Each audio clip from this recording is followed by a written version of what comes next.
warahmatullahi wabarakatuh.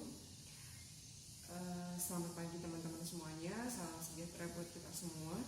Senang sekali bisa bertemu kembali di mata kuliah biometri. Ini merupakan materi terakhir di mata kuliah biometri, yaitu mengenai percobaan rancangan acak kelompok yang diulang di beberapa lokasi. Pada dasarnya, percobaan ini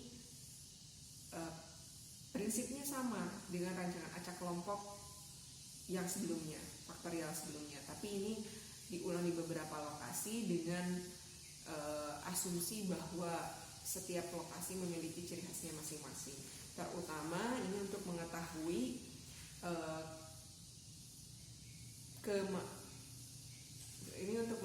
kemampuan atau keunggulan dari suatu produk yang digunakan di dalam bidang pertanian di beberapa lokasi. Nah, untuk lebih jelasnya lagi, silahkan langsung dibuka bukunya dan kita langsung coba kerjakan soal contoh penerapannya. Contoh penerapan materi ini diantaranya adalah yang diambil dari bukunya Gasper Vincent, satu percobaan tentang 3 varietas tanaman kacang, yaitu ada 4 varietas tanaman kacang, ada V1, V2, V3, dan V4, dilakukan di 3 lokasi percobaan, yaitu Jawa Barat dengan simbol L1, Jawa Tengah dengan simbol L2, dan Jawa Timur dengan simbol L3. Pada setiap lokasi dilakukan percobaan serupa dengan menggunakan rancangan acak kelompok, dengan masing-masing perlakuan diulang sebanyak 3 kali. Percobaan semacam ini dalam statistika disebut percobaan serial atau series eksperimen, yang tidak lain merupakan percobaan-percobaan serupa yang dilakukan di lokasi yang berbeda. Nah, data hasil produksi yang diukur dalam satuan gram per petak percobaan terlihat seperti dalam tabel berikut. Teman-teman bisa lihat di bukunya masing-masing. Kemudian data tersebut kita sajikan dalam bentuk daftar kelompok kali perlakuan. Teman-teman tinggal memindahkan. Untuk varietas V1, lihat datanya di sini. Kelompok 1 ini, kelompok 2, kelompok 3. Kebetulan ini adalah di lokasi pertama. Jadi data L1 semuanya dipindahkan ke sini. Nanti dihitung sigma P11, tinggal dijumlahkan dari atas. Ini. Kemudian P12, P13. Sedangkan untuk menentukan sigma XL1 V1, jumlahkan menyamping. Kemudian kuadratnya sama, X barnya sama. Teman-teman bisa dengan mudah menemukan data ini semua menggunakan kalkulator yang sudah seperti diajarkan sebelumnya. Nah, kemudian nanti hitung sigma X L1, X kuadrat L1, dan X bar L1.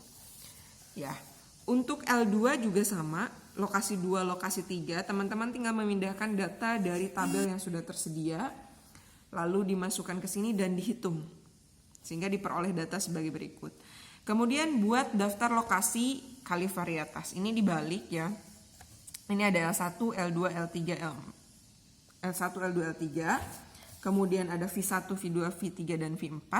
Nah, ini datanya diambil dari data ini. Misalkan L1, V1 berarti ini. L2, V1. Cari L2, V1. Berarti datanya adalah ini. Ya, tinggal menyesuaikan saja tabel daftar lokasi dengan varietas dilihat pada tabel sebelumnya. Kemudian dimasukkan datanya, dihitung, ingat nilai X bar sigma XT itu harus sama. Arah ini menyamping dan arah menurun itu harus sama nilainya. X kuadrat T juga sama, sigma X kuadrat T juga sama, X bar T juga sama, nilainya harus sama. Kalau tidak sama berarti tidak sinkron. Nah, analisis datanya seperti biasa ada hipotesisnya, kemudian kaidah pengujian hipotesisnya tidak jauh berbeda seperti yang sebelum-sebelumnya. Kemudian kita lakukan analisis sidik ragam. Nah, hitung faktor koreksi dengan rumus, di situ sudah ada, tinggal dimasukkan datanya, maka diketahui FK-nya sekian. Kemudian hitung jumlah kuadrat total, ini juga tinggal memasukkan ke rumus, diperoleh JKT-nya sekian. Hitung jumlah kuadrat antar pelakuan utama JKPU, dimasukkan datanya sehingga diperoleh nanti nilai JKPU-nya. Lalu kemudian hitung kuadrat antar lokasi, ini juga sama sehingga diperoleh datanya. nilainya nilai JKL-nya. Galat lokasi tinggal dikurangi saja, JKPU dikurangi JKL.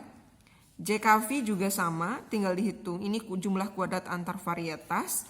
Kemudian interaksi lokasi dan varietas juga dihitung sehingga diperoleh data, dan galat varietas. Jadi di sini yang dihitung ada dua, berdasarkan lokasi dan berdasarkan varietas.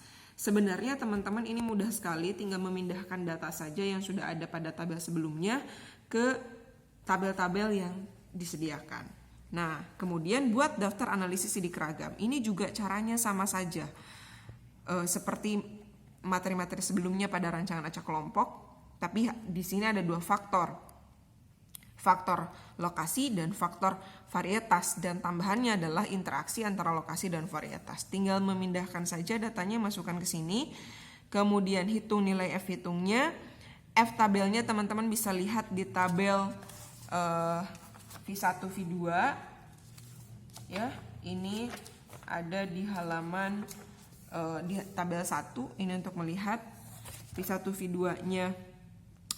Untuk yang antar lokasi lihat VL dan V galat L, berarti ini dilihat 26, bisa dilihat 26 nilainya adalah 5,14 dan 10,92. Ya, bisa dimasukkan. Mudah sekali ini. Kemudian kalau sudah terisi tabel ini, tabel analisis sidik ragam, kita bisa simpulkan interaksi antar lokasi percobaan dan varietas yang ditanam berpengaruh sangat nyata terhadap produksi tanaman kacang. Yang kedua, macam varietas tanaman kacang yang ditanam berpengaruh nyata. Hal ini menunjukkan bahwa keempat varietas yang ditanam pada setiap lokasi memberikan hasil produksi nyata. Dan yang ketiga, kesimpulan yang ketiga, lokasi penelitian berpengaruh tidak nyata. Hal ini menunjukkan bahwa secara umum lokasi penelitian tidak nyata berpengaruh terhadap hasil produksi tanaman kacang. Kemudian silahkan dihitung koefisien keragaman. Nah, koefisien keragaman yang dihitung juga di sini tidak hanya ada satu, tapi ada tiga. Pertama, koefisien keragaman untuk lokasi, yang kedua koefisien keragaman untuk varietas, dan yang ketiga koefisien keragaman untuk interaksi lokasi dan varietas. Nah, untuk memperoleh kesimpulan yang tegas tentang pengaruh interaksi antara lokasi percobaan dan varietas kacang, pengaruh lokasi percobaan dan pengaruh varietas kacang, perlu dilakukan pengujian dengan menggunakan salah satu uji pembanding berganda yang cocok seperti yang telah dibahas pada bagian terdahulunya. Jadi ini masih bisa dilanjutkan apakah teman-teman menggunakan uji HSD, LSD, uji Duncan atau uji Dunet. Kemudian jangan lupa latihannya dikerjakan di buku tugas. Terima kasih.